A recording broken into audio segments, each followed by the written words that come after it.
I'm Corey Merman, and I'm on the board of directors of the Stanley-Whitman House. Hope that everyone had the opportunity to read the great review by Brian T. Allen of this exhibit in National Review.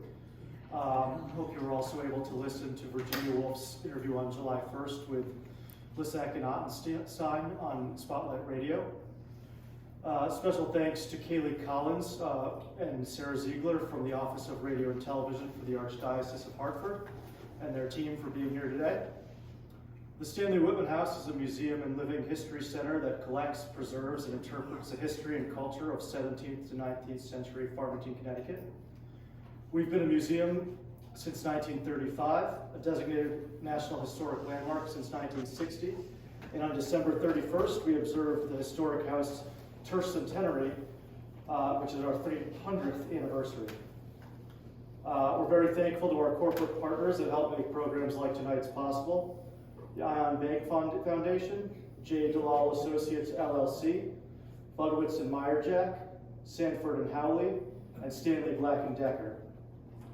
And we're also thankful to our museum supporters that help make this exhibition possible, Michael and Sharon Schloss, Barbara Howes, and David Waples.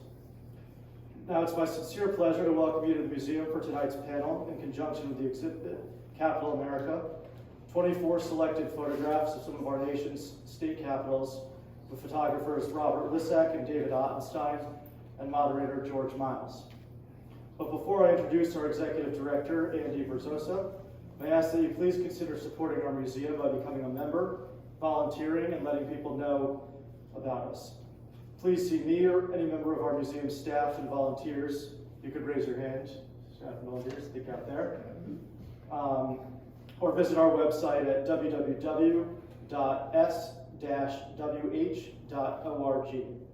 Thanks. Thank you so much, Corey. So my name is Andy Verzosa. I'm the director of the Museum of Stanley-Whitman House. I want to thank you all for coming. It's a hot, muggy day out there. It's been odd weather, so I feel really grateful to you for filling most of the seats here in the room. I wanted to first start off with a land acknowledgement. It's something that I try to do at the beginning of all of our programs. And I'll start by saying we at Stanley-Whitman House acknowledge that we are situated in the homeland of the Tensas people, who later invited the Mohegan, Wangunk, Quinnipiac, and other displaced Native people to join them here.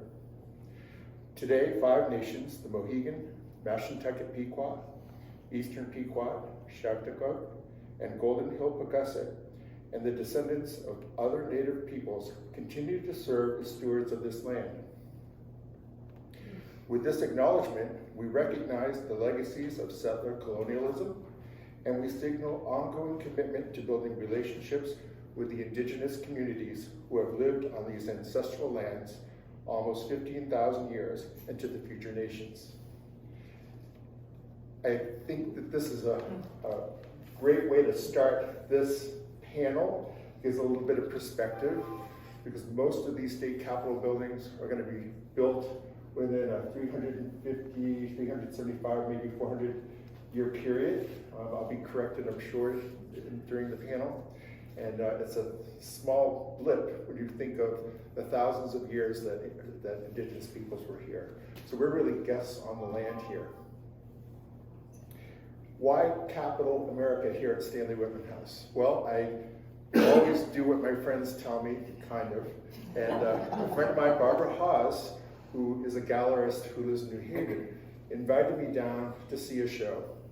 And she said, you're gonna love these photographs. They're by 2 photographers. And I was already familiar with them to a degree because she had been working with them over the years. And she said that they were state capitol buildings. And when she told me that, my interest was piqued because this was just after January 6th of this year. So I don't have to get too deep into what that might mean for all of you, because we're all citizens here, and this is our country, so we all are aware of what happened. So I went down, and I knew that I was going to see fine art, and they're beautiful. If you look around the gallery here today, you're going to see really excellent work, excellent photography, just really well composed, all the formal attributes, all of that. But when you think about where these photographers went, where David went, where Rob went, and you think about the things that they took photographs of. For example, this photograph here of Hartford, and you see this pilaster, and on it is is that a print or a painting, Rob? It's of Lincoln. It's a print. It's a print. Mezzotint, maybe. I don't. So when you see something like that, it means something, and then you think about all the symbolism that these Capitol buildings hold. And so I won't get too far into what I'm going to say next. Is going to read something next. But so I asked if I could be introduced to Rob and David, and asked them if I could show the work. They met me here, and what I love about having this work here is that it's contemporary work in a historic place.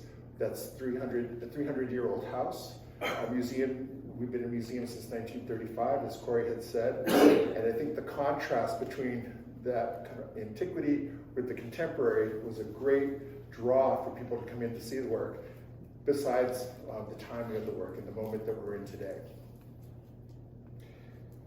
When I think about George, I haven't met him but today, so I'm going to read you his bio, and then I have one other thing to read, and I will start by saying thank you for being our moderator. Really appreciate that. And George Miles has been the William Robertson co-curator of the Yale collection of Western Americana at the Beinecke Rare Book and Manuscript Library since 1981. Trained as a scholar of the American frontier and the North American West. Go ahead, Cobb. Miles oversees one of the country's largest collections of books, manuscripts, maps, and visual material that document the histories and cultures of the many communities who have inhabited the trans-Mississippi West, from the Mexican borderlands to the Arctic Circle. Miles has written or contributed to multiple books, including Eye on the West, Photography and the Contemporary West, Under an Open Sky, Rethinking America's Western Past, James Swan, Chaptic of the Northwest Coast, and Creating America, a book that accompanied an exhibition at the Beinecke Library on the occasion of the Columbian Quincentenary in 1992. So I'm really interested to see what you have to say and what you might be drawing out of these guys and about the work that they are showing here and maybe other works that you're familiar with by these photographers. I'll read one last thing. It just says it better than I could ever write it, and I read this at the opening, and it kind of gives a good frame for our state capitol buildings here in our country. Henry Russell Hitchcock, in his Temples of Democracy, State Capitals of the USA, said that skyscrapers and state capitals are America's unique contribution to monumental architecture. The skyscraper is a product of function and structure. The state capitol owes its special character to symbolism. To most Americans, today architectural symbolism means church design, the steeple and the pointed Gothic arch. Yet, far more significant to the United States are earlier classically inspired architectural features, first built by colonial legislatures long before the opening guns of the Revolution. Their creators were legislators who saw in the dramatic possibilities of architecture a means of expressing the spirit of liberty. The vision was an accurate one. Those architectural features developed into symbols for the young nation, eventually taking on an abstract authority in the architecture of state capitals. Since the second decade of the 19th century, the symbols have dominated every legislative building erected in the United States. Their story through 2 centuries of American building is a chronicle more continuous than any other, even that of the church and private house. So I think that Stanley-Whitman House is a great foil for this exhibit. I want to thank you once again for coming, and I hope that you return and visit us again and again. And I want to thank you, David, for being here and allowing us to show your work. You, Rob, the same, and George, thank you for being our moderator. There'll be a quiz after the panel. I will float. All right. Andy, thank you very much. Thank you all for coming, and Andy, Rob, and David, thank you for inviting me to be part of the project here tonight. We're going to cycle back to Capitol buildings before we conclude this conversation tonight.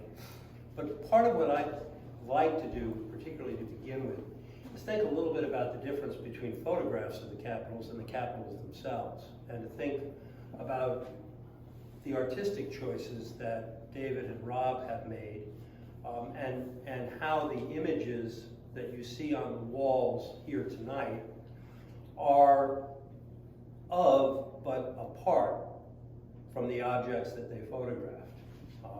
So we're going to try and think a little bit about photography to begin with. And I want to kind of go back to the beginnings in a way. David, Rob, how did you become photographers? What was it in your youth, in your education, that led you to want to spend your life going around making pictures?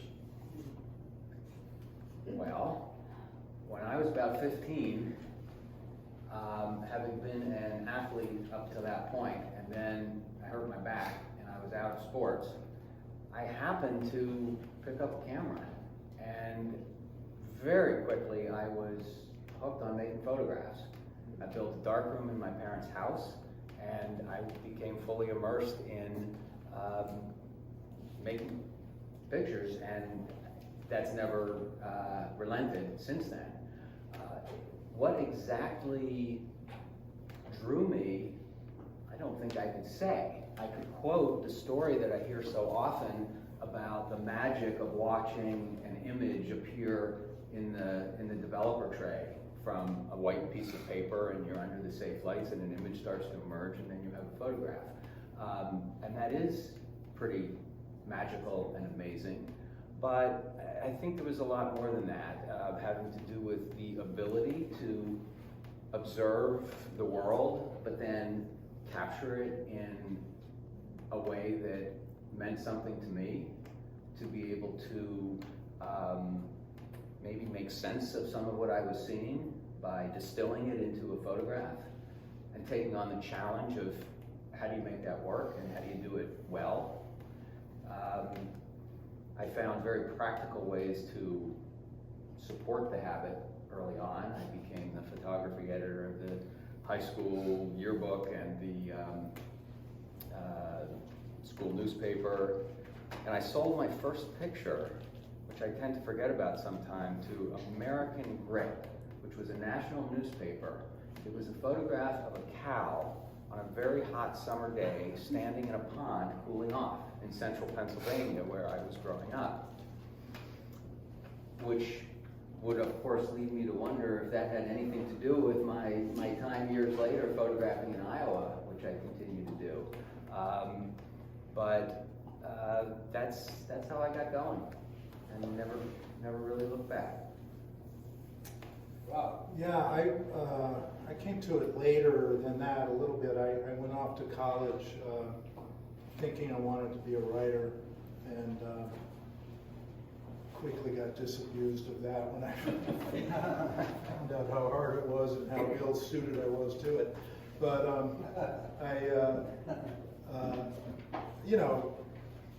I was majoring in English and going through my undergraduate days, and toward the end, well, there was one event. I was taking a Russian class, and I had an opportunity to go to Russia with I was in college, but with my high school class, because the teacher there decided he was going to take a group, and he invited myself and the other guy who had studied Russian with him. And it was like a 10-day student trip, and we went, and there was a guy in my Russian class who heard I was going and insisted that I borrow his camera, which was incredibly generous and kind. I mean, I often think of him. We didn't stay in touch after that really, but so I took this camera, and that was the first time I actually took pictures, and it was really interesting and thrilling. But then upon coming back, it was hard to pursue at the college I was at, but I wound up getting into a photography class when I was a senior. And my first instructor, this guy, Amos Chan, who's still a good friend of mine, he was showing work by Andre Cortés, who was a great photographer in the 20th century, from Hungary and then in France and then eventually in the US. And in looking at those pictures, I realized, oh, this is just as beautiful and just as interesting as lyric poetry. I hadn't realized that before I saw those pictures, and that completely changed things for me. And then, we also were learning darkroom techniques and so on, and I realized the drudgery of darkroom work, like, processing film and standing over trays. It's a little like washing dishes or something, but the drudgery part of photography was something I loved it, I enjoyed it, in a way that writing, it was like agony. And I thought, if you're gonna do something, the nuts and bolts of what you're doing can't be agony. You've got to actually enjoy the engagement in the building blocks of what you're going to hope to achieve. So that's how it started, and then one thing led to another, and I wound up going to the MFA program at Yale, and got an MFA in photography, thinking I would teach and do my own artwork. And but simultaneously, I was starting a family, and those people wanted to be fed. So I went into commercial work, which was has been a great thing over the years. So it was a mixture, coming to it from the art side, going to the commercial side, but always keeping my mind connected to the art side as I went through and continued to photograph. You've each given me kind of a hook into questions I was interested in. You've both sort of spoken to process, to the act of making, that we're all spoiled these days to the extent that we pull out our cell phone and I quickly focus at all of you and I take a picture and it's there. And maybe if I'm really ambitious and I'm skilled, I go ahead and drop it into an image editing program to improve my lack of skill as a photographer. But you guys both grew up in an era in which the capture of the image was a fraction of the time, and I suspect that even today that's the case. So let me jump into the pictures here. Tell us a little bit about what happens after. We're gonna go back. I'm working this almost backwards as I ask this question. We're gonna go back and talk a little bit about what goes into framing an image, but I think it would be interesting for the audience to hear a little bit about what goes on after you capture it, even today in a digital age. Because I know from working with both of you that you don't snap the camera and throw that image up on the web or send it right to your printer. Talk a little bit about the choices, the decisions that go into making the prints we see here today. All right. I am going to use the photograph over there, the color one of the law library in the Des Moines Capitol, as an example of a process that I use pretty regularly doing interior architectural photographs, and that's HDR, which stands for High Dynamic Range. Most of our cell phones and a lot of our, I think it's still fair to say, our less expensive digital cameras just kind of do that by themselves very quickly and show us a JPEG. What this method is addressing is the extremes in contrast. In this case, between the bright lights on the chandelier, the bright light coming in at the end of the building, and areas that are in shadow, but which I still want to have detail in. one of the things that we would always strive for in the darkroom is how to deal with that pretty high range of contrast. And there were different methods to do it, depending on how many days you were willing to spend on a given image in order to get that right.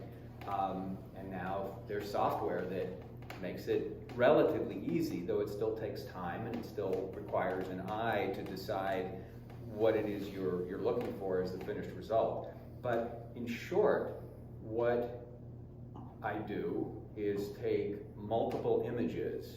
I'm working on a tripod, so I'm taking multiple images of exactly the same thing, ranging from extremely underexposed, so that the lights, the brightest areas, are reading correctly, and everything else is either black or pretty close to it. And on the other end, all those highlights, the bright areas, they're just white. There's no detail there, but I can see really well into the shadows. And then there's a number of intermediary exposures, and that number can vary. There's no hard and fast rules about it. Then later, using my software at the computer, I sandwich them all together and make adjustments so that the shadowed areas are reading well and the bright areas are reading well. And that process keeps getting easier and easier as the software improves. Early on, the software generally led you to, if you weren't extraordinarily careful, would you agree, it generally led you to a rather cartoonish and Oh, for the HDR stuff. yeah, the early HDR. It just didn't do so well. Unusable. More recent HDR, it's really difficult or even impossible to get that awful look. It lets you use it for what, for me, is the purpose, and that's to control the contrast and produce an image that reads the way I saw it. Another technique that's, this is, the HDR thing is one of these things that we both do. Another thing we both do is we're working with architectural lenses, which if you have the camera stationary on a tripod, you put the lens on it and you can raise or lower the front of the lens. And what this does, it allows you to photograph vertical lines vertically. Because if you point a picture of your camera, a regular camera, up at the Empire State Building, you get a triangle, of course. You have converging lines. But if you can keep the camera parallel to the building and raise or lower the lens, you can keep those lines parallel. People have been doing this with architectural cameras for decades and decades. But with the digital cameras, one of the things that both David and I have employed is being able to shoot with multiple exposures with, lowering the lens to get the bottom of the view, raising the lens to get the top of the view, and then putting those together after the fact in the software. It's sort of like taking a panorama, but in general, we would be doing this vertically. For instance, that picture of the Pilaster in Connecticut was made with multiple exposures. That way I could get both the top and the bottom and still have a huge amount of detail. The two square pictures of David's in the back corner were done by stacking two horizontal images, as were the two squarish pictures over there of John Brown in Topeka, Kansas, and of the Senate chamber in Honolulu. So what that does is, and David explained this when we were speaking to someone else earlier, but you can use a longer lens than you might otherwise need to, and by having these multiple stages, put them together to get a wider view, but still have the drawing of a longer lens, so you don't get these crazy, wild, wide-angle distortions, which sometimes happen. Now, it's not a hard and fast rule, and sometimes just using the wide lens does answer the question and do what it's supposed to do, but other times doing this rather tedious technique really creates a more open view of what was in front of the camera.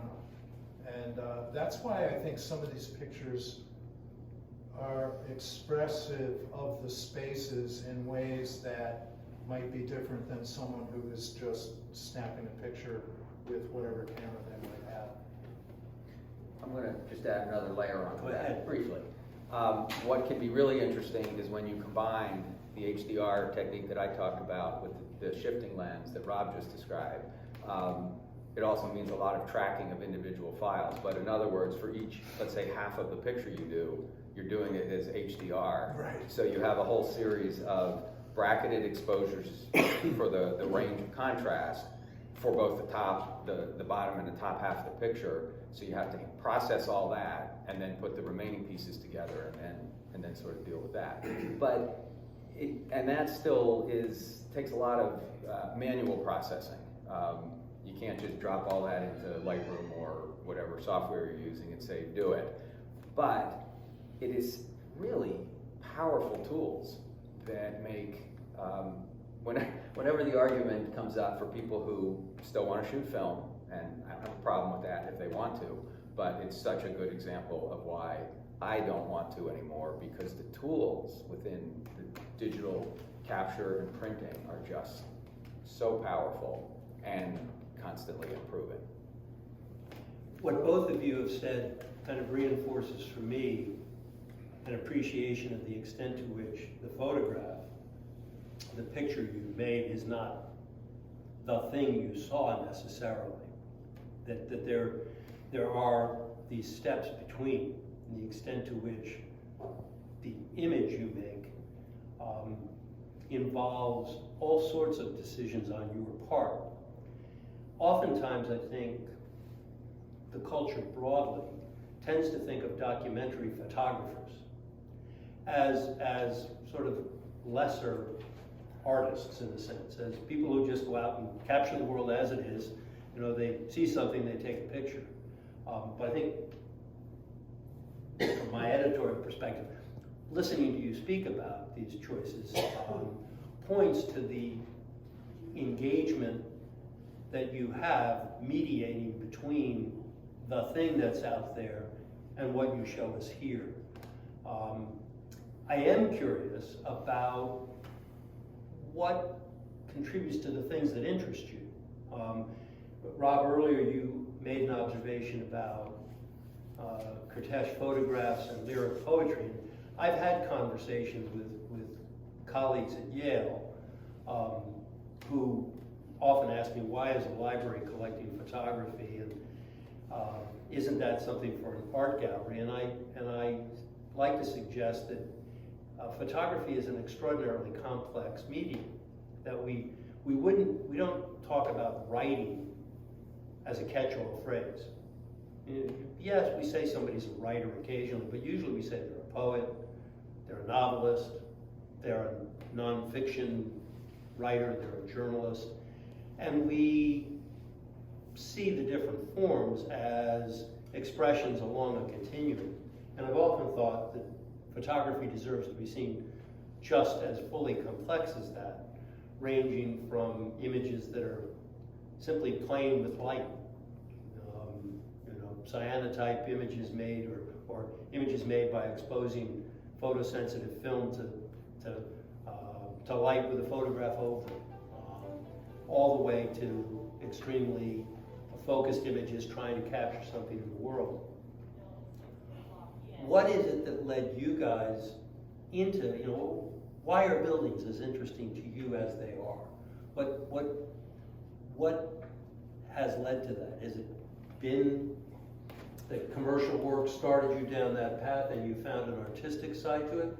Or is there something about the way in which you can make an image of a building that has caught your imagination? Well, I think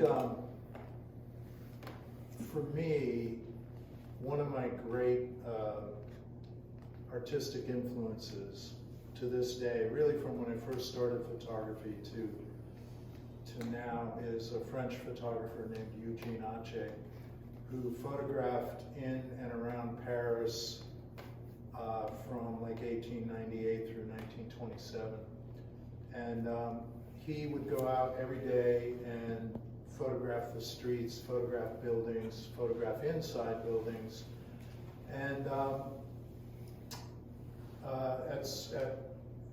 at the end of his life, he wound up kind of thinking, he said, I possess all of old Paris. You know, he had done this massive catalog of Paris, but now those pictures he would make a living by selling those pictures to artisans and restoration people who needed to recreate a particular kind of ironwork or a particular kind of woodwork to restore buildings and so on. Those were kind of his bread and butter work, and he would occasionally sell pictures to the National Library, and thank God, eventually the National Library of France bought most of his archive and saved it.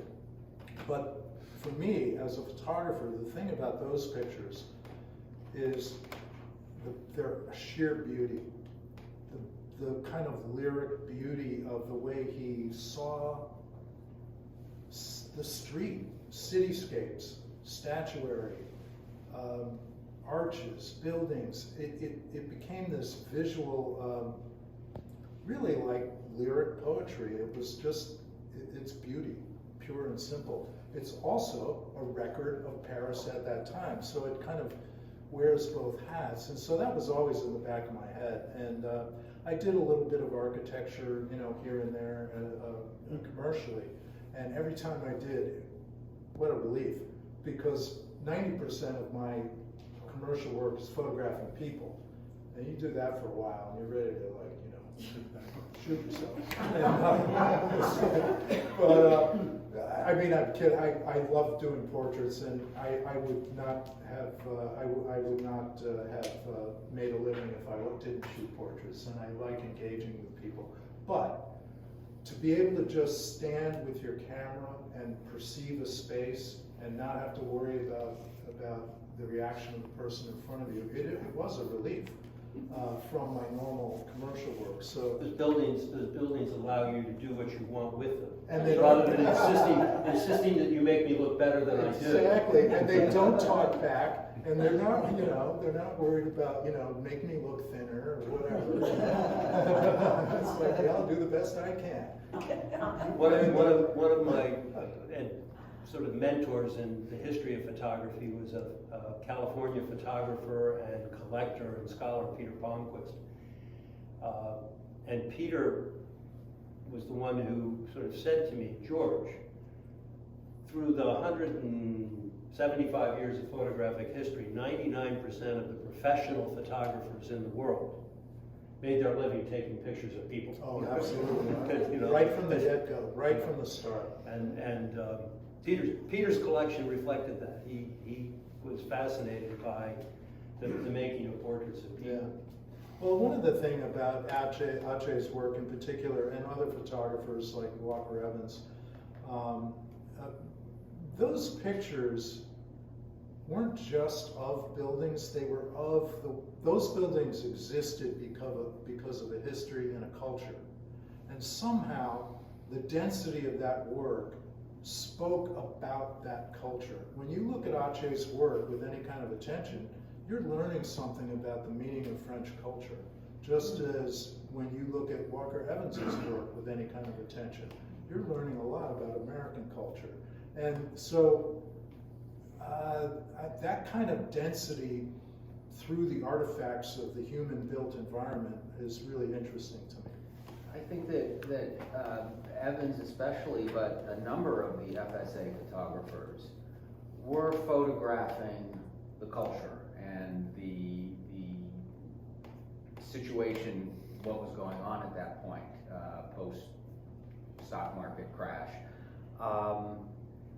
And it was a combination. It was people, architecture, landscape, and I think if anything influenced my interest in that, because even with my architectural photography beyond the capitals, it tends to be a mix, though without people, for the most part, as you know well. But I think that that idea of combining different things to look at, but to come up with a means of recording or capturing something about our culture, something about what we're seeing. You mentioned built environment, and that's, though I think for me that's been a somewhat more recent interest, particularly that struggle between the built environment and nature. I'm finding that underlies a lot of what I've been photographing for a while now. Well, you've also before this project, and I guess even before Iowa, correct me about that, but you had this incredible run of photographing abandoned buildings and buildings kind of left, you know, that their active life had ended, and you were involved with photographing that. I mean, right, and that started at close to the point when I was realizing that I was not getting out of my commercial work the satisfaction that I wanted as a photographer. And I was reminded that I decided not to go to law school like I had intended and become a photographer for reasons. And after a while, the commercial work was not satisfying any of those reasons. And in 1998, a friend who was an architect invited me to photograph the Hyperion Theater in New Haven, which was in the middle of the block behind Union League Cafe. Some people probably remember that. And that experience really sparked this whole interest in the old abandoned buildings. I went in there and much of the roof was gone. The whole building in a sense was deconstructed. You could see all the different layers of the building. There were trees growing inside. Most of the plaster had been washed off the walls. To me, it was absolutely fascinating. And I was shooting that with 4x5 film, which was an interesting challenge because the place was such a mess. The reason why I was invited in is because this architect had been hired by the owner of the building to tear the building down because it had started to crumble onto its neighbors and the city ordered it gone. But there suddenly was, well, maybe a lot of these elements. It was architecture. It was clearly a struggle between what we've created and what nature reclaims. And that launched me on the whole project, Rob, that you mentioned of photographing mostly interiors of these abandoned buildings. And that was a pretty direct lead to the Iowa work. right. The idea, particularly with my interest in American Studies, which I had majored in college, thinking, okay, now I've been photographing decaying industrial America, I wonder what decaying agrarian America looks like. And it was that idea that led me to Iowa in 2004. Well, and I think the strength of those two bodies of work, the abandoned buildings and the Iowa work, is about this transition of cultural endeavor, you know, things being left behind. What does that mean? What are those artifacts? It's not, your pictures are not about nostalgia, which can get, you know, overused and sappy. It's more about a look at the movement away from something that's no longer vibrant. So, but what does it embody and what does it mean? And I think that's directly connected to these Capitol building pictures, don't you think? I mean, you know, they're not abandoned, not yet anyway, and they're, you know, they embody this passage of time and Right. the And meaning right. retained by that. And we've learned in the course of photographing these buildings, as we noticed more and more things that are indicative of that passage of time. We've talked a lot about how the voices that are represented in these buildings have changed over the lifetime of the buildings. I think generally we don't think about that so much, But if you turn around and look at Rob's photograph in Little Rock, Arkansas, and this one right behind me, this is a pretty strong example. Also Rob's photograph in Oklahoma, which certainly was a state that did not treat Native Americans very well. But in more recent years, all the artwork that they are commissioning is by Native Americans. And we see that same kind of changing of who is represented in these buildings. So there's another. Yeah. And interesting examples of the way in which photography captures time.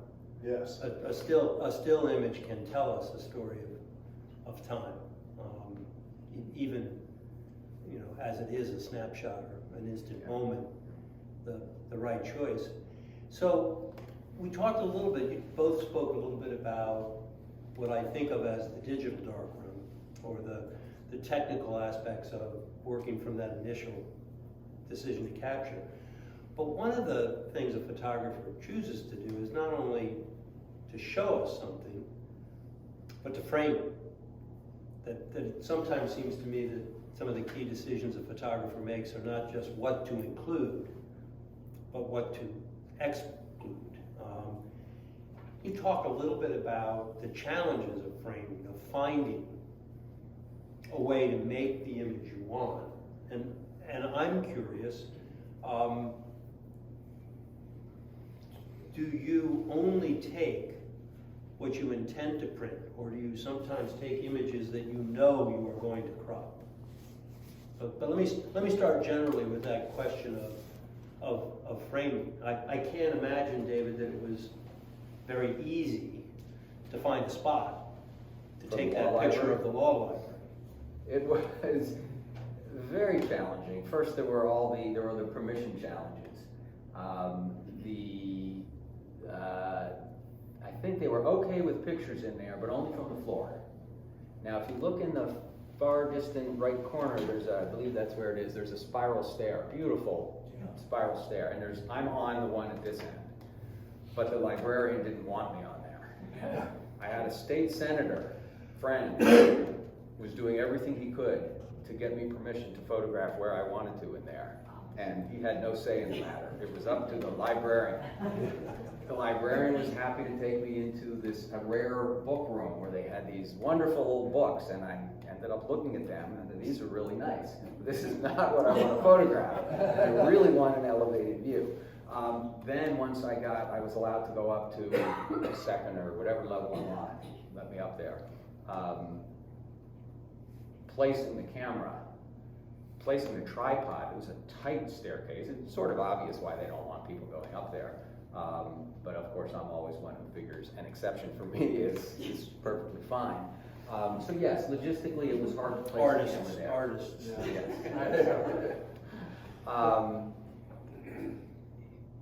But that's the hard part about, how do I get there? What makes that view?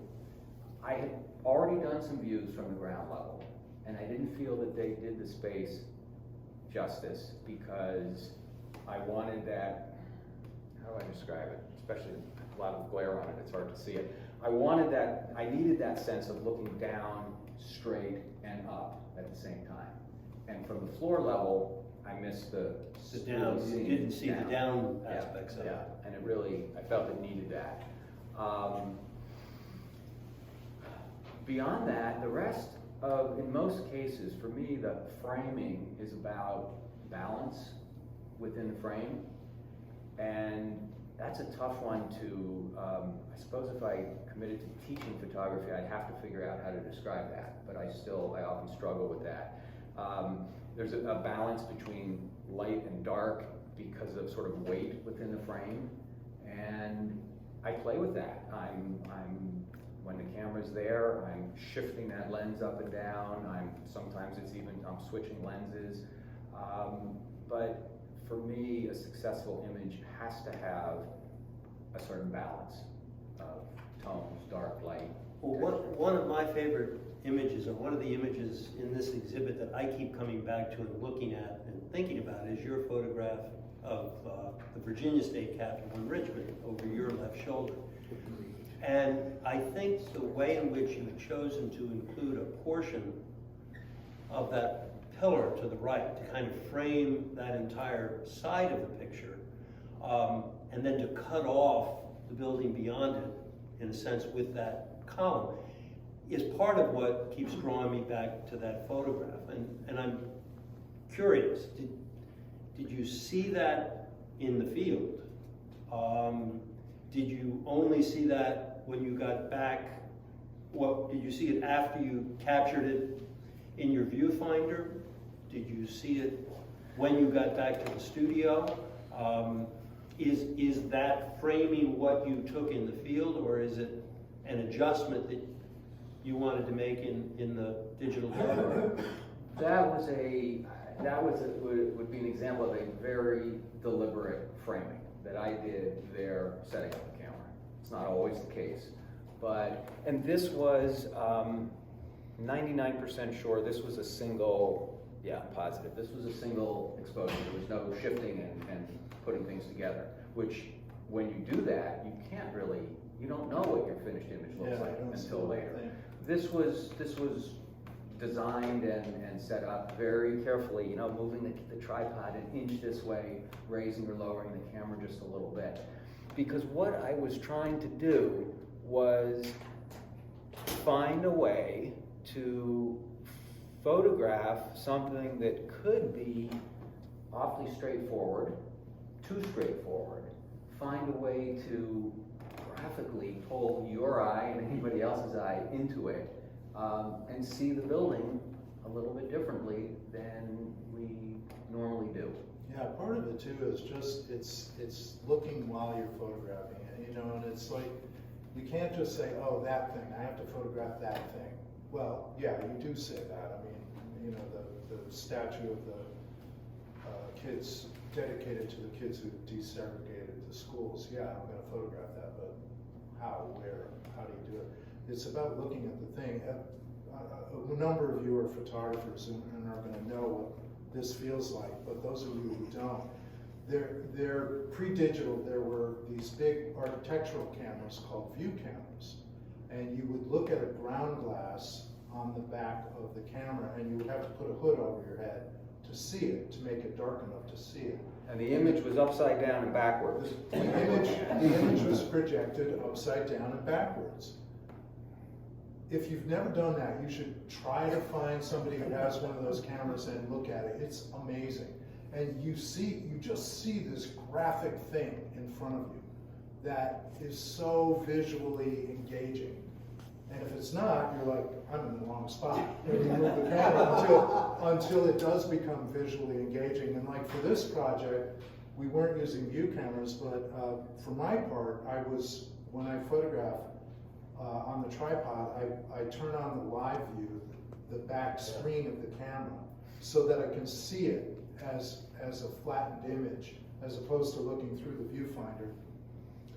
And that opens up a lot of visual things for me. I will often, sometimes I'm just carrying the camera, like the other day in Maine. I was going up the steps and I saw something in the back of the camera. As I was walking, I was like, oh, look at that. You had live view on? I did, yeah, which kills the batteries, but, but I plopped it down and it was like, this thing was staring at me saying, hey, look at this, I'm a good picture.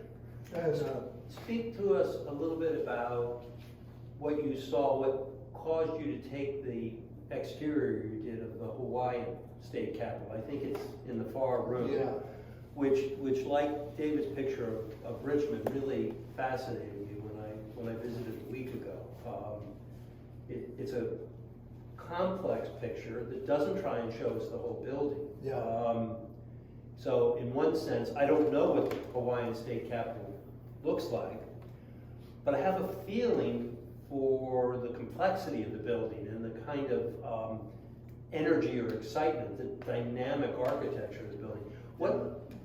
Talk a little bit about framing that picture. That building, I was saying to Corey earlier about Hawaii, it's a concrete modern building. And when you see it from, when you park and you get out and there it is, 100 yards up a little grassy hill, it's not great. I mean, it's pretty ugly. And I'm looking at it going, I don't know, But the thing about that building in particular is that it's designed to be open air. And as you get closer, the qualities of the building open up. You see these long columns that are shaped like palm trees. And there are 8 columns to a side to represent the 8 Hawaiian islands, surrounded by a pond representing the Pacific Ocean. And the chambers, there's the inside of the Senate chamber, their chambers are shaped like volcanoes. So they're conically shaped rooms. They're amazing. And that doesn't become apparent until you are walking up and almost into the building. And that's what I think I was trying to convey with that picture, was like, oh, look at this. These lofty palm trees, this wonderful pond, this kind of, and then this concrete area to the left of the image is like, it's a little incongruous, but the building felt that way. And then as you step into the open air courtyard and look out, suddenly the building makes complete sense. In a way that, like, if you just drove by it in a car, you'd be like, oh wow, that's not a great building. And but that was a real lesson to me about, you got to walk and you got to look, and one of the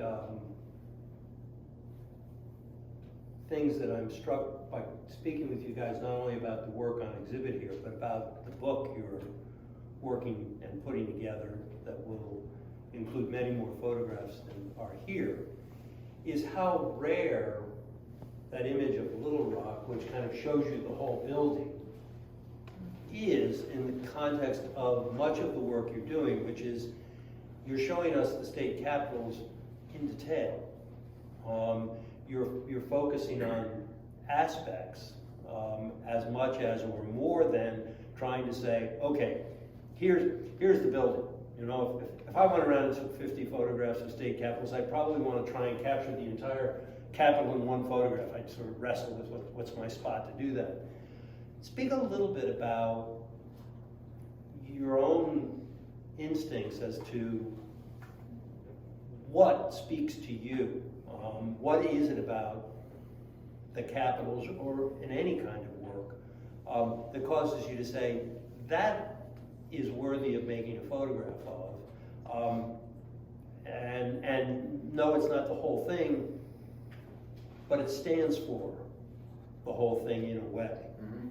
Well, I think that when we started the project and recognizing that we hoped it would be a book, we looked at other books on capitals. And what we saw, there weren't that many, but what we saw is picture after picture of the exterior axial view of the front of the Capitol building. You also see that on picture postcards all the time.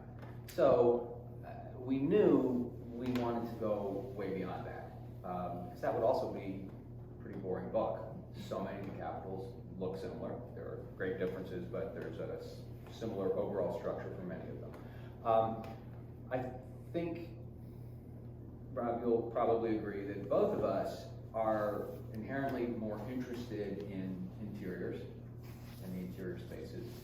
So we knew, I think, that we had to have a little bit of discipline about being sure that we gave the exteriors their reasonably fair due process.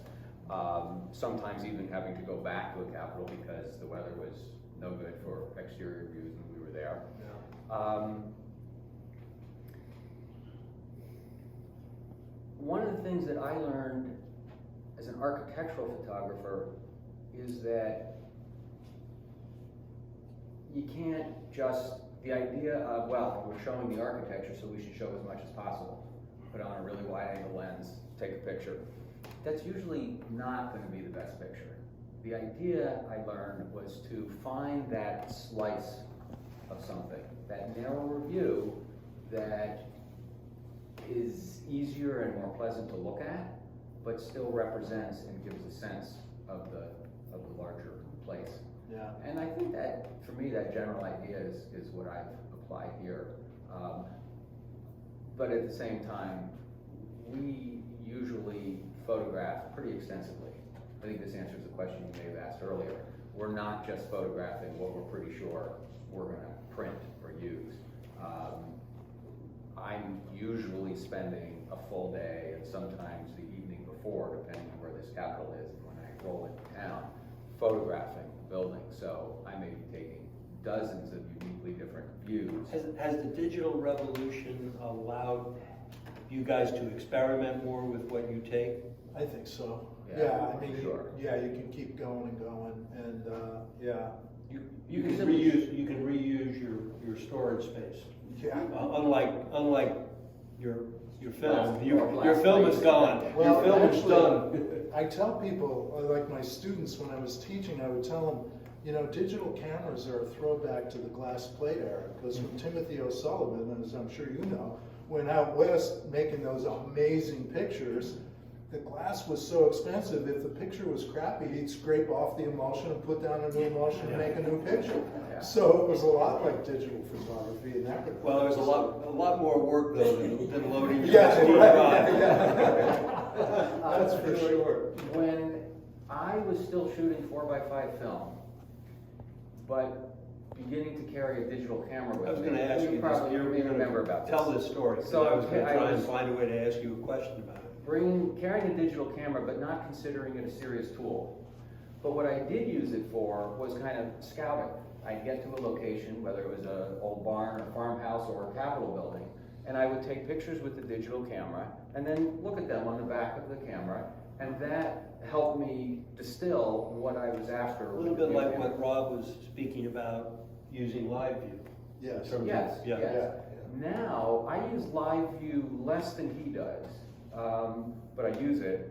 But I use my iPhone to do those scouting pictures and then review those. Well, it serves two purposes. One, it lets me review and decide, yeah, I want this view, I don't need that view. It also helps me remember what I should go photograph, because I've been there for hours and hours, and I did some pictures earlier, so now I'll review what's on my phone and remember, oh yeah, there was that one on the first floor of the whatever that I want to. I know, I find myself, like, at the end of the day, like, oh, I should go check that floor. Did I go up there? Was I over here? You know, and running up and down, like, for the last half hour, just like looking around and saying, oh, okay, I did do this, or sometimes I had forgotten to come back. And Right. So the process of making these photographs, it's not the crucial moment nearly as much as it is several days thinking about it.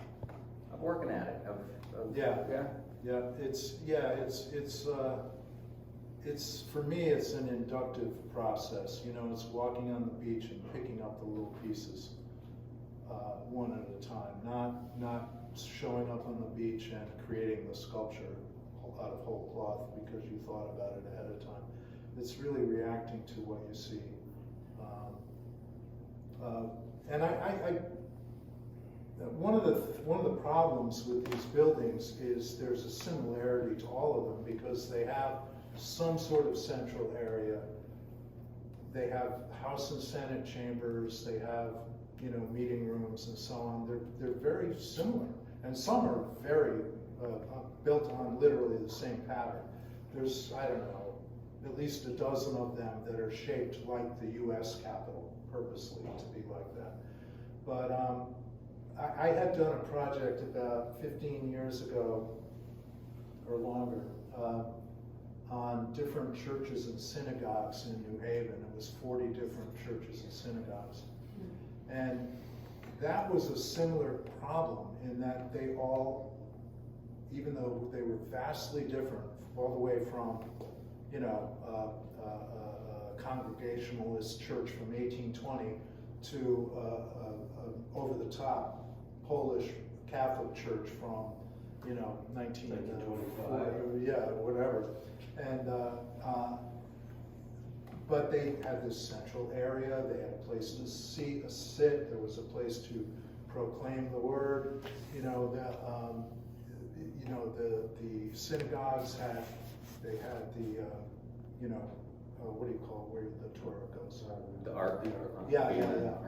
And, so with the congregation facing, so that project I faced a similar problem. It was like, okay, how do you make these similar buildings get their own due, and how do you make the pictures not boring or more interesting? And it's that I think helped prepare me for this project in a way, in terms of thinking about how to keep it new. And you don't always succeed, but the fact that the project is multiple buildings, it allows you to find areas to work. Like, you may make a great picture in the Senate chamber of a particular building, and then maybe 3 other buildings, there's nothing there. It just doesn't hit the nail on the head. Maybe the rotunda is alive and works in a picture, and maybe the central area of some other building is like not much happening. Maybe it's the sculpture that's around the building. So I think it's for me, to just repeat myself, it's an inductive process. It's picking up the pieces and then looking at it afterward and trying to sort through. And I think it speaks to, again, to the extent to which there's an artistic vision here. That this is not meant to build a manual, to be a user's manual, to here's the architecture of 50 state capitals. Right. It is very much what has captured your eyes. So let me ask one more question about sort of choices of photographic choices, artistic choices, and then we'll talk more, I think, about capitals and your reactions to them. Why are some pictures black and white and some are color? That's a good question. You want to start that? Well, What's behind, what influences that decision for each of you? Because I know that both of you are working where any one of those black and white photographs could have been printed in color. It's Yes. pretty much my understanding. That the capture these days is in color, and you're making a conscious decision to do it as grayscale. If you look at it that way, which is not quite how I look at it, but that is a fact, what you just stated. yeah. Well, I think this project, as some of you know already, was one of the inspirations for it was a book from the late 70s called Courthouse. And it was a series of beautiful photographic images of vernacular American courthouses, from little small counties to something huge in Pittsburgh, Pennsylvania, or whatever. But a range of buildings, a range of photographers. And that book had maybe about 15% color and the rest black and white. And I always liked the fact that there was color and black and white together in that book. And I think we talked about it early on when we started this, that we wanted to have a mix of black and white and color. And frankly, I've evolved over the project, and I've made more pictures color than I thought I would. And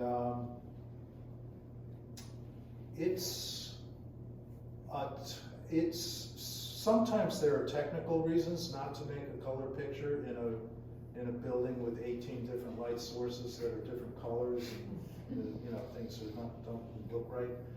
But for instance, I don't know, that Hartford, Connecticut picture with those salmon-colored walls and the light blue stenciling up on the top. I don't know, it might look great in black and white, but to me it lives as a color picture. There are other times where black and white just seems to hit the nail on the head, and I wish I could be a little more articulate about that, but it's it's one of those things that keeps me up at night. Wondering, should it be color? So my take is that I start my day thinking and seeing, with regard to photography anyway, black and white. And that hasn't changed in all the years I've been a photographer. But like Rob, during the course of this project, I am shooting a greater percentage of color than I was at the beginning. And my non-capitals work has also shifted somewhat more towards color than black and white.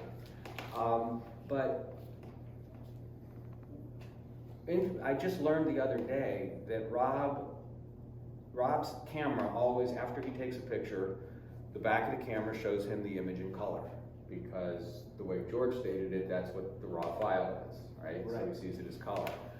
I set my camera to show me a picture in black and white, because that's what I'm shooting. So I want to see it as black and white after I take the picture. If I see something that either screams, like the law library in Des Moines, or even quietly says, I think I should be color, then I'm open to that, and I'll adjust a little setting on the camera and have it show me in color. As George pointed out, I can always change my mind about that later. And I'm going to point out that David can't always make up his mind. that in the work that I've collected for Beinecke, David's Western work, his wonderful landscape work, not only in Iowa but in other states in the West. When I visit David and we review work and I'm making some selections, he'll often present me the same image in black and white and color. And, wait for me, put me on the spot to decide which one I like best, so that he can then kind of snicker at me and say, well, really, George? No, he doesn't do that to me very often. But what has fascinated me about doing that is they're not the same picture. To this point about the difference between the world out there and the picture we have, and the way in which the picture makes us think about the world out there, I often find they show me different things. They make me focus on different things. And I have, on multiple occasions now, perhaps even approaching several dozen by this point, said to David, I want both, because I want future photographers and art students and scholars to look at these two and try and figure out, which speaks to them and why, and what each one says to them. So, the question I asked you wasn't so much to try and put you on the spot about, defending one choice or the other, but the kind of thought process you go through about it. Yeah, and it's a question that I get a lot. A lot of people want to know, why is it one way or the other? One of the things it's easy on color in many cases. If the colors help comprise a photograph, and that could be because of I'll call it the dazzling nature of that, but it could also be because of the geometric play that's happening. There's a picture, it's not in this show, that I took I think it was in Helena, Montana. It's a picture of a leather chair, and there's panels of stenciled or painted wall behind it. A very simple photograph. There's chair, piece of wall, and maybe something across the top. And it's just these blocks of color. And that would be absolutely no picture whatsoever in black and white. So that photograph is about those colors and the relationship of the colors, and a little bit about that heavy leather chair that says something about our state capitol buildings. But so often I'm photographing the light as much as, or in some cases more than, the subject matter that I'm pointing the camera at. And generally for me, black and white gets rid of some of the other issues and lets me look at the light and render that and make that an equal subject of the picture. I'll stick with black and white for those. Yeah, for me, in the end, it comes down to photographic beauty. And there are some pictures that just really come alive and sing in black and white, and you gotta go with that. And same thing with color, you know. And I do find the argument in my head back and forth between color and black and white. I often will have a reaction to that something is not right, or it's boring, or it's not hitting the nail on the head. And if I look at it in the other form and it jumps at me, I'll respond to that. Unfortunately, it also sometimes both versions are like, yeah, not that bad. But yeah, it's kind of a gut feeling in the end. I'm mindful of time, and I do want to leave time for questions from the audience. So let me close with one more question that I hope can be a jumping off point for both of you. And this is to talk perhaps a little bit more about the project's impact on you. Over the course of doing this work, how's it changed you? What have you come away? How do you think differently about American history, about civic architecture, about the culture? What did you find inspiring in these buildings? What might you have found that was dispiriting in these buildings? You know, I know you're still kind of in your editing process for a book, and I'm assuming that you're still discovering how this project has changed you, but what could you share with us about that?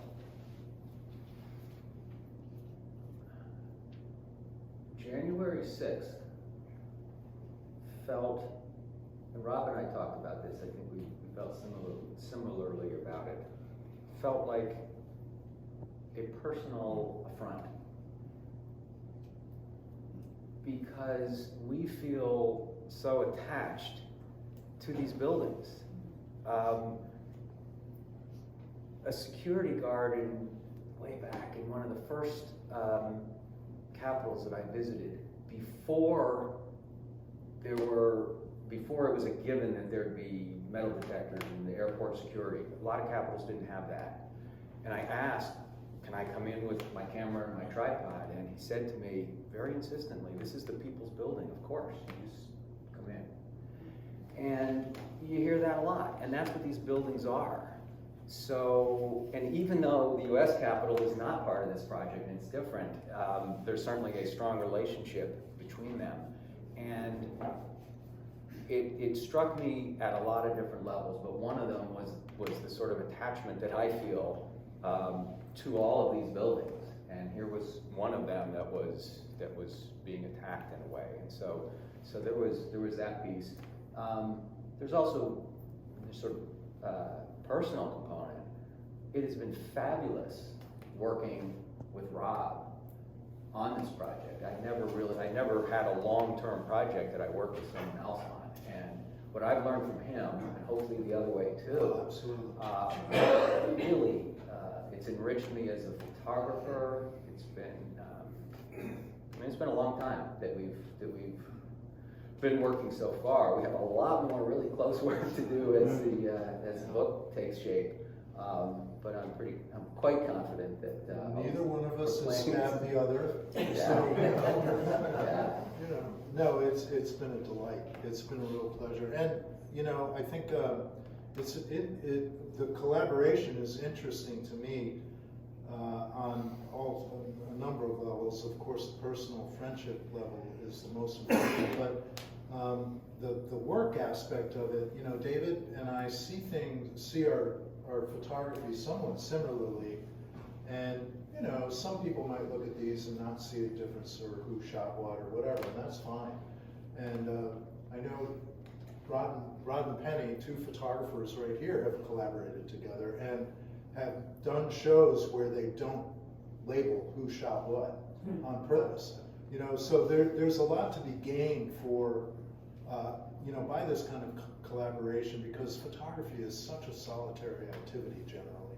But here we are, you know, David's ideas and attitudes about how to shoot and how he works, and my working method, you know, they're not the same. And I think we do play off each other, and I've learned some things. looking at some of David's pictures have opened up some doors for me about thinking about how to do things, and I think reciprocally that's happened for him. So I think the project photographically has been really enriched by the collaboration. That's really the great thing to carry away. I mean, as far as the buildings, I must say that very early on, it dawned on me how rich these buildings were. I'm not sure I understood that when we launched this project. I thought, oh, you know, they're kind of grand structures, they're kind of these civic temples, that description has been used. But to go in there, when you see the political artifacts that demonstrate the kind of ongoing tug of war of ideas, ideologies, countervailing intentions politically that are kind of on display by what's in these buildings, and it differs from state to state and from region to region in a way that it is really interesting. And I woke up to that like within the first month or two of the project, and I thought, man, I had no idea. It was so rich,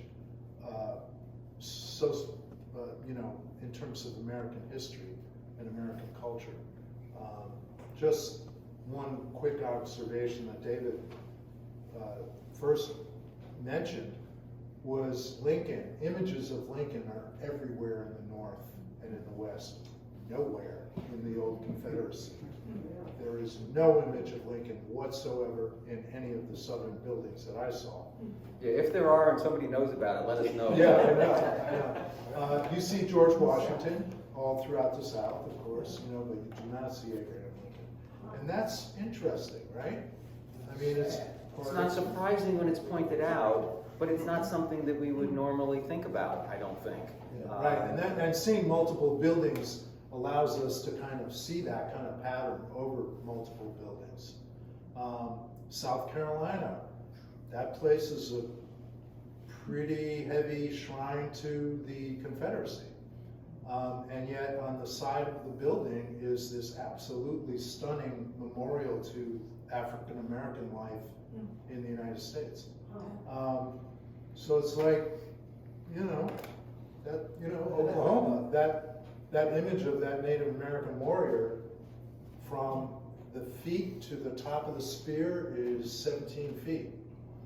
And, you know, like you walk up to him and you're like, oh my God, he's right at the top of the stairs of one of the When do you entrances. think that was installed in the Capitol? You know, Rob? Well, that is actually a replica of what they put on the Capitol, the top of the Capitol building. And it was made by a Native American artist, and I think they put it up there in the 1970s. So relatively recent addition. I could be wrong, but it was not when the Capitol was first built. You know, and then there's a cowboy on a horse out in front. And there's, you know, Teddy Roosevelt, you know, appropriating lands or something in some other painting over there. But, you know, that Native American image in Oklahoma is interesting because, you know, that place was the place that the Eastern tribes were forcibly removed from and dumped in Oklahoma. It was like a concentration camp for the Eastern tribes. But now they're a significant part of the Oklahoma culture and political population. And they're like, hey, we're here, you know. Little Rock, Arkansas, that monument to the kids who desegregated the schools, that's off to the side. In front, you've got, you know, the weeping Confederate mother, you know, monument, and you've got, you know, another Confederate monument on the other side, and then you have more contemporary military monuments to World War II and so on. It's interesting. It's really interesting. I don't know. It's, you know,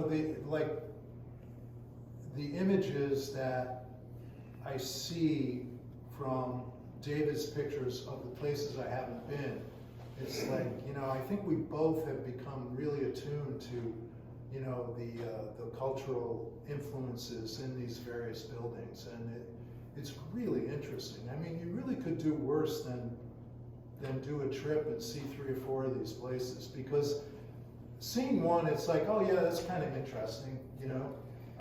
But you start seeing 3 or 4, and suddenly it's like, oh wow, yeah, Oklahoma is different than Vermont. You know, Montgomery, Alabama is not like, you know, Ohio or Hawaii. You know, it's really interesting. You begin to see some of the regional differences and things. It's fascinating. It also can be a challenge to keep straight which one was which and Yeah, what right. you saw where, but you can always go back to the computer and go through the images and review them, which GPS, right? Where was I? Questions from the audience? Sure. So, you know, I'm thinking about these times, and I'm thinking about, you know, statuary that's being removed, right? It's Yeah. not meeting the, you know, the needs or the approval of a constituency. And when we look at these buildings, and they're so symbolic, you know, and you're taking these photographs, to me, there's a documentary element to them. I love seeing them and seeing what they're like, right? And then I know that there's this visual iconography that's going on. Like you're making decisions, you're selecting things, right? Like you have, for example, what I referred to before, you have Lincoln. You made a choice to include Lincoln in that picture. Yeah. So I just want to kind of just propel forward and just say, was there an image that you took that you ended up printing that you were astonished that you got, or that you were astonished with what effect it had on you that you weren't aware of when you took the picture, or even in the process of creating that image? Apart from January 6th, I mean, was there an image or you know, this body of work or another body of work where you got something back from your work that you just were astonished to get? I feel that way a little bit about the Little Rock picture, because when I took that, I don't think I understood what it would look like as a print and how it would exist. I find that picture moving, and that's a tribute to the sculptor, and an even greater tribute to the children who, you know, courageously desegregated the schools in 1952 there. So, you know, this picture here of Lincoln here in Connecticut, because I made a big print, you know, the first print I made, there was something screwed up at the top, and you know, like the color was off, and I'm like, oh my God. So I'm going through the print, like really looking at it closely, and the plaque underneath Lincoln, which I never read. I mean, I just saw Lincoln over there, and I lined up the picture. The plaque is, that picture of Lincoln was given to the people of the state of Connecticut by a Holocaust survivor who had come to Connecticut and restarted his life. And I thought, oh, that changes the picture. And, you know, I didn't see it until I was making the print, and it was enlarged, and I'm, you know, reading the label, and I was like, oh my God. Yeah, so it kind of, it enlarged the meaning of that picture. I have one last question, because I'm the director, I feel like I can ask 2 in a row. So you're going to be working on a book and putting a book together with the images. I understand that. It'll be a challenge. But word and image, who writes those words that will accompany those images that you have?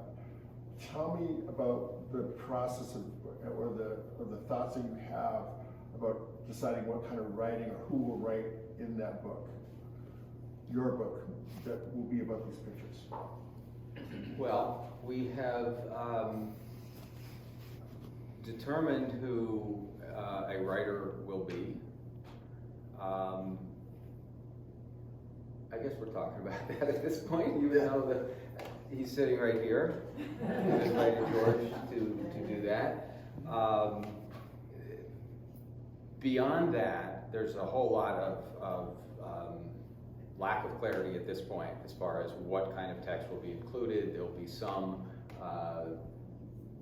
caption kind of information, some basic description of the capitals when they were constructed, the architects, things like that. There's possible room for some other things that we still are working on. Yeah, the relationship between words and photographs in a book is a fascinating topic. And David, Rob, and I have multiple conversations yet to have. I'm resistant to having photographs become illustrations of a textual argument, especially the kind of work that and the time, the effort, the skill that Rob and David have put into. So there's a kind of a tension between what you're trying to do. One of the best books I ever saw about words and text being put together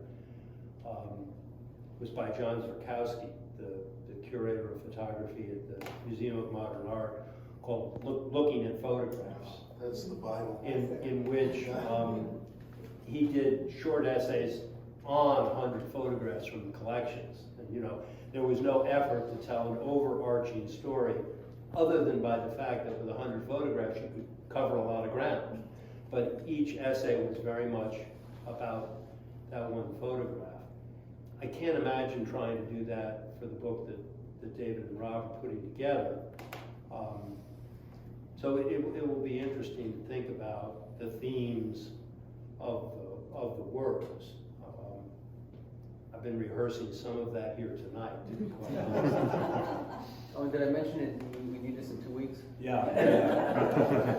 Well, I think George has been very generous to us tonight because he said, he wanted to direct the conversation to be about the photographs as opposed to about the politics or history of the buildings, I'm grateful for that because obviously we can talk with more expertise about the photographs. But George's knowledge and erudition about American history and the meaning of that is something I'm really looking forward to in terms of his collaborating with us by writing an essay. So. There were a couple of questions right in the middle. My question is about, as you approach the Capitol and you're going to start a new relationship, because you're going to this new Capitol, right? How do you get yourself prepared that it's not 150 degrees outside and you're already too hot to go in, or it's freezing cold? Like, do you do it at a certain time of the year that you approach your relationship with the Capitol? Well, for the most part, we do it when we can, when it makes sense. About 2 or 3 weeks ago, we were photographing in Providence and discovered when we got there, it was a really hot day. It's not air conditioned. Most of them are. Everybody's office was chilly, had nice air conditioner, but the main space and the Senate and the House chambers, no air conditioning. And it was hot and somewhat uncomfortable. And the same can be true when it's time to go outside, and that's based, generally speaking, on when the light is in the right place or when the light is right. We have photographed these buildings in the winter and in the summer, and probably in between. Yeah. Definitely in between. Yeah, it's the time of year thing for the exteriors really can affect it because there are certain buildings I would love to go back to because of when I first visited. The very first Capitol I shot was Phoenix, Arizona in August. Oh. And I'm out there photographing the whole lead up to the building, and after about half an hour I thought, yeah, that's pretty hot here. It really was. It was 118 degrees or something, I found out later. Wasn't that after our March of 2014? That was our group, yeah, the first one I did alone, yeah. Yeah, that group in March, that was a particularly cold March. Right. We were in my Toyota RAV4 with a clutch, and I remember one morning, getting in the car and pushing on the clutch, and I don't quite remember what the feel was, but I knew it wasn't what it's supposed to be, but it had to do with it just being so cold and It was freezing. Conklin, New Hampshire in particular was brutal. Yeah, So was, we didn't get much. we put off doing the exterior in Vermont because it was so cold, so we Right. said we'll do it later. There was a particular picture we had in mind, Right. and that only happened when the early morning light made a shadow from the statue, so that wasn't there. But, so these relationships can be problematic. Are based on weather. are the temperature extremes enough to change the light for you, or to change the ability to capture the image? Well, Or the lenses compensate? the light's going to be different, but it's more a matter of, do you really want to go outside now when it's 2 degrees and windy? So that probably has more to do with us than. All right, this hand first, and then two over here. Thank you. Brief question. Did you prepare for each capital by looking into the history of the building or that state's history? Did you need to do that? It was strictly a visual thing. You didn't need to know the history of the state of Indiana, for instance, right? There is no way in hell I studied ahead Really? of time. For me, it was, So glad to hear that. it wasn't just, no, I didn't take the time to do it. It was, I didn't really want to confuse the visual first approach in doing this with lots of information. Great, thank I you. did collect every brochure available, which I have in a big stack. How many of That them? was smart. Don't answer that. There's a question in the front row. It's very clear what excellent photographers you are, but I also know that you're both technically masterful in the way you approach printing and whatnot. And I'm curious about two things. One is and this is the first time I picked up on this, it sounded as if you did some of the capitals together. You didn't go always separately. Is that correct? That's correct. Yeah. And furthermore, into the technical side of it, do you sit together when you do this stuff, or does one go into his own corner and do his own work, and that's the end of it, or do you consult? When we're shooting together? No, Or- when you're at the post work. Oh, well, We work separately, but we have had a number of sessions of looking at work prints together and thinking about what, talking to each other about what works, what doesn't work, and that sort of thing. So there's collaboration after the fact, but and we do work separately as far as the post. right, we're each selecting our own images from a shoot, we're making our prints, and then we'll share them. And going forward, there's going to be a whole lot of that post-shoot collaboration as we figure out what's going in the book and Yeah. how it's going in the book and all that kind of. In March of 2014, we took a trip together really to see, are we enough on the same page photographically? Is this a good idea or whatever? So we drove to Albany, Montpelier, Concord, New Hampshire, and Boston. And we made the loop and we photographed those 3 places together. And I was, That's I for didn't, yeah, I used to be able to count, but those days are gone. And, We were never a master. yeah, I that's heard you were right. going to be an English major. Yeah, exactly right. But I was struck right from the beginning. We both just kind of got our tripods out and just started doing stuff. And I was like, oh, okay, this is good. He's over there, I'm over here. Sometimes we compare notes a little bit. We generally did not trip over each other. Yeah. We did a little bit recently because we had carefully arranged for access into the chambers, which can be difficult in Providence and Augusta, just So, these past couple of weeks. We were Plus, both in those there at the same buildings are time, and he kept small. getting in my way. Yeah. I know. Question from the second row in the Hawaiian shirt. Yeah, well, a couple things. First, I'm struck by how the flat images have such a great story behind them. I mean, how they bring out the texture of American history and culture, and how you talked about being a writer, as you speak about these things, you are a writer, because you're writing with photographs, but you're also giving us now more of the back story and back feeling of it. That's wonderful. Now, let me go to the unwonderful, which is I'm going to ask you some technical questions. Like, what kind of cameras are you using? What kind of software are you using for HDR and for the panoramics and stuff like that? I use the superior Canon camera. He uses an inferior Nikon camera. These are essentially full frame? Or? Yes. Yeah, we both use full frame, high megapixel cameras. Yeah. Professional cameras. I happen to use Canon. He happens to use Nikon, which is interesting because you wouldn't know the difference. As far as the HDR stuff, I know you're doing it in Lightroom. Everything, all my post work is in Lightroom.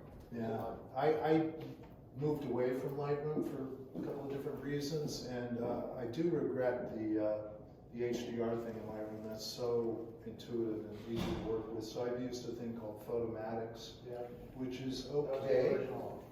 It's pretty good technically. Some of the color shifts that happen are a little odd. There's another program called Affinity, which is a knockoff of Photoshop, where you can bring images in and do HDR images there.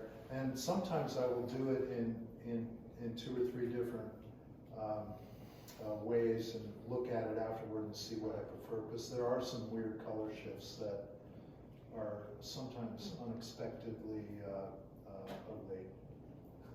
So. Yeah, no, I didn't mean to end up with technical stuff. But No. The thing that I think is really outstanding is how inspirational your comments were about these things. It's so easy to look at the postcard picture of the Capitol building and not get something that captures something of the spirit of the buildings and of what goes on inside the buildings and the history of how they relate to American culture. So when you talk about the January events that we've had, we realize what a travesty that all is against the heritage we have represented by the buildings. Yeah. Well, I totally agree with you in that regard. And that's one thing about the density of this work.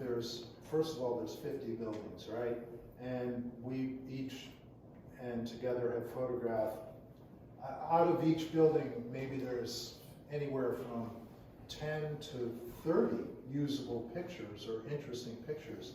So it really does become like this dense look at these buildings with, there's a lot of information there.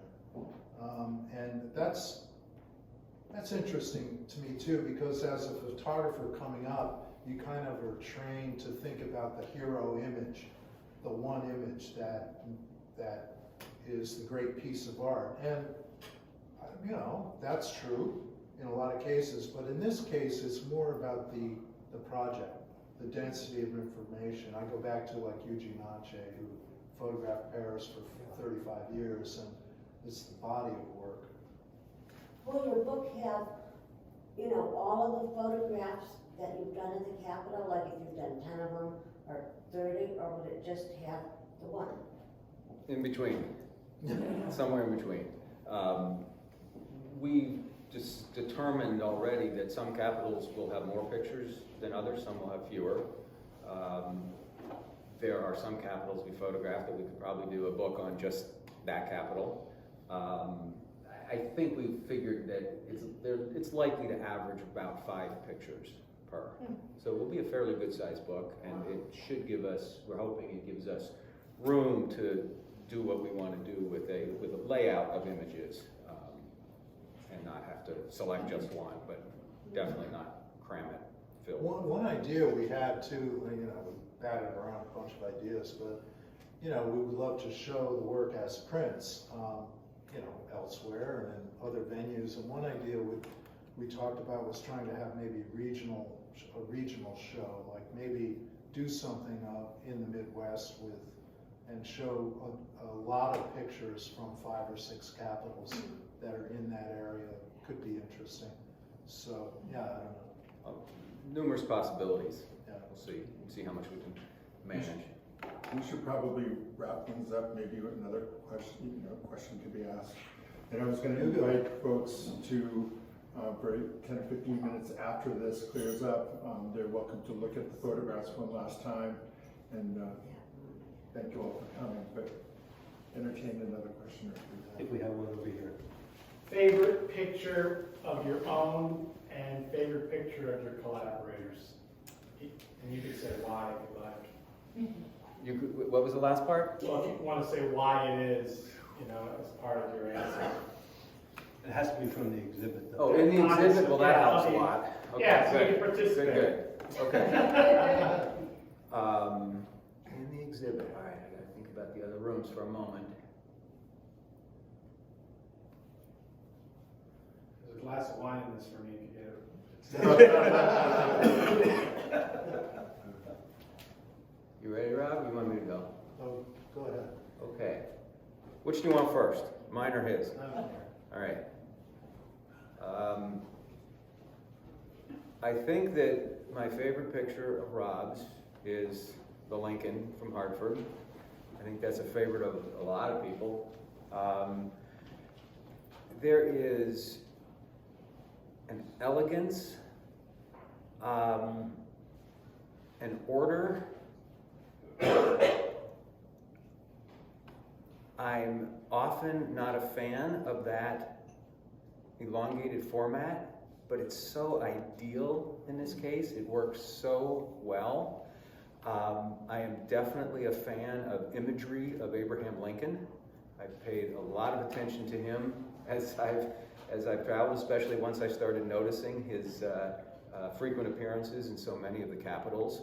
So this picture has a lot of elements that I really like. I think it's a very effective photograph.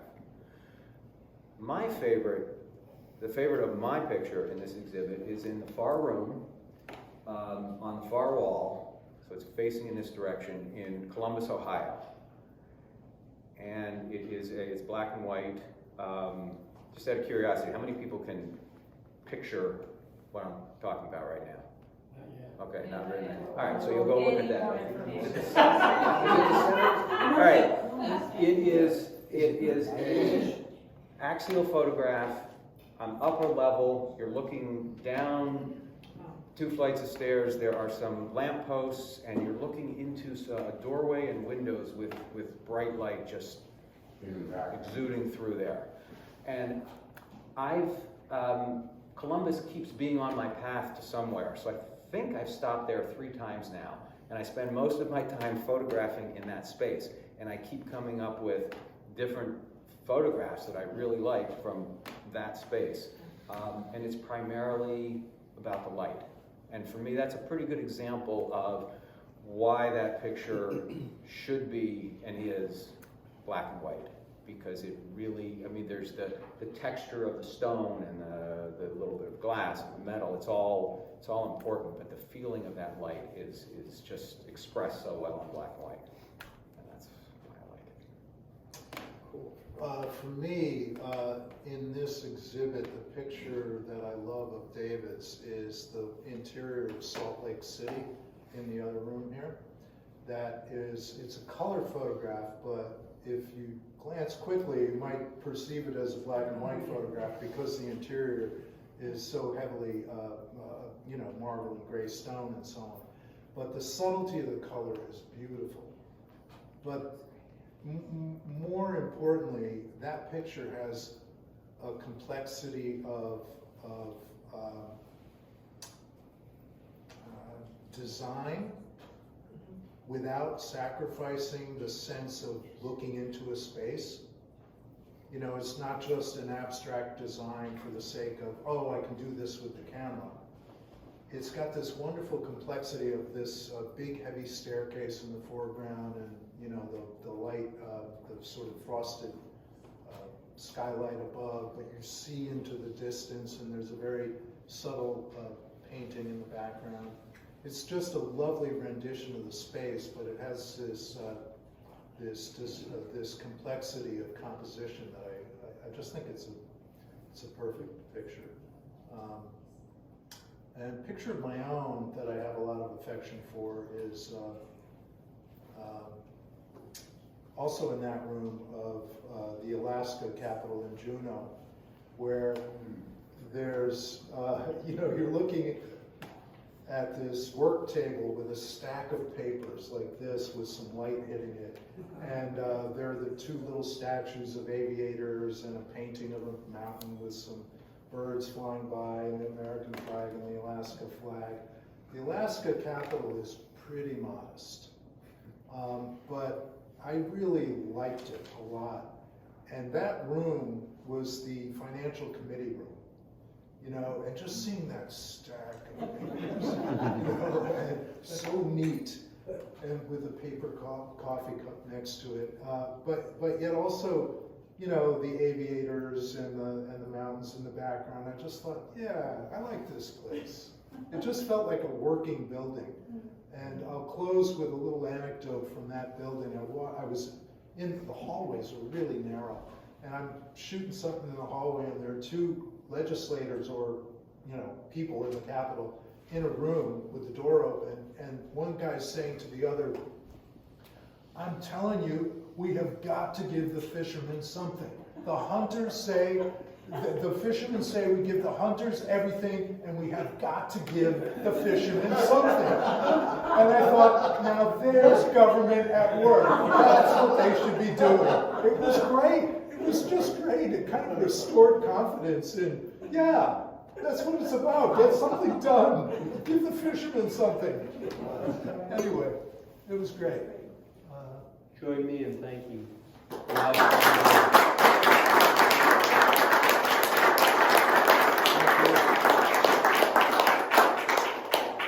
George, thank you.